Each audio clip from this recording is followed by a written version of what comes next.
Bien-aimé, ne mettez jamais le plaisir ou quoi que ce soit devant Dieu. À l'heure de la prière, venez dans la présence de Dieu. David a dit dans le psaume 101, au verset 8. David dit dans le psaume 101, verset 6, il dit: j'aurai les yeux sur les fidèles du pays pour qu'ils habitent près de moi. Celui qui marche dans la voie de l'homme intègre sera mon serviteur. Le verset 8, David dit, il dit chaque matin, dans notre version, il est écrit tôt le matin, je réduirai au silence tous les méchants du pays pour supprimer de la vie de l'Éternel tous ceux qui commettent l'injustice.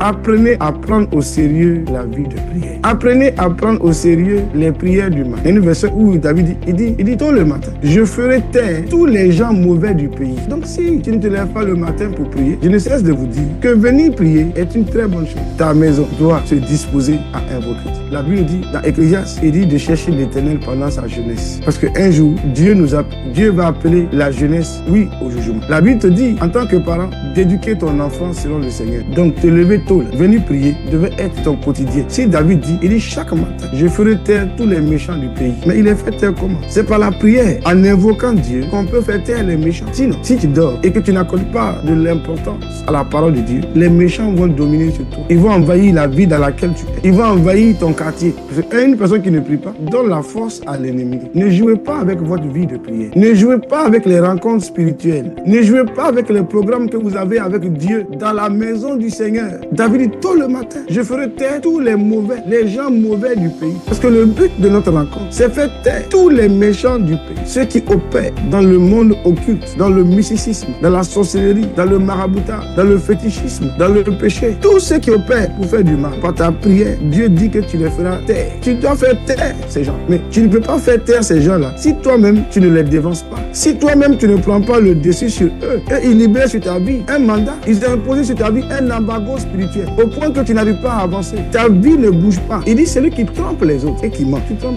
Les gens ne veulent plus se tenir dans la droiture. La vie chrétienne est basée sur la droiture. David dit que le trône de Dieu a été bâti sur la droiture. N'aimez pas le plaisir plus que Dieu. Ne mettez rien en avant que Dieu. Il dit celui qui trompe les autres facilement n'habitera pas dans ma maison. Toi tu passes ton temps à tromper les gens, à jongler. Et tu te dis sage ou chrétien. Il dit le menteur. Oui, je ne veux pas le voir. Toi tu ne comprends pas. Tu passes ton temps à mentir. Pourtant, David dit je me lève le matin pour réduire au silence, pour faire taire. Oui, les méchants, les œuvres de Satan. Toi tu ne veux pas faire taire dans ta vie les œuvres du diable. Le péché est un blocage. Dieu dit que celui qui se livre à la fraude n'habitera pas dans sa maison. Toi, tu ne veux pas sortir de la fausseté. Ta vie est mélangée à tout ce qui est faux. Tu paies l'argent pour avoir de faux papiers, de faux documents. Tu veux voyager, tu vas monter un faux dossier. Je viens te dire ce matin, Dieu ne peut pas t'exaucer dans ça. En quoi Dieu pourra t'exaucer? Ce que je te donne ce matin, lorsque tu deviens vrai, juste. Il dit celui qui dit des mensonges, il dit il ne veut pas le voir. Toi, tu ne veux pas éloigner de ta bouche le mensonge. On dit celui qui ment est fils du diable. Parce que le diable a menti dès le commencement.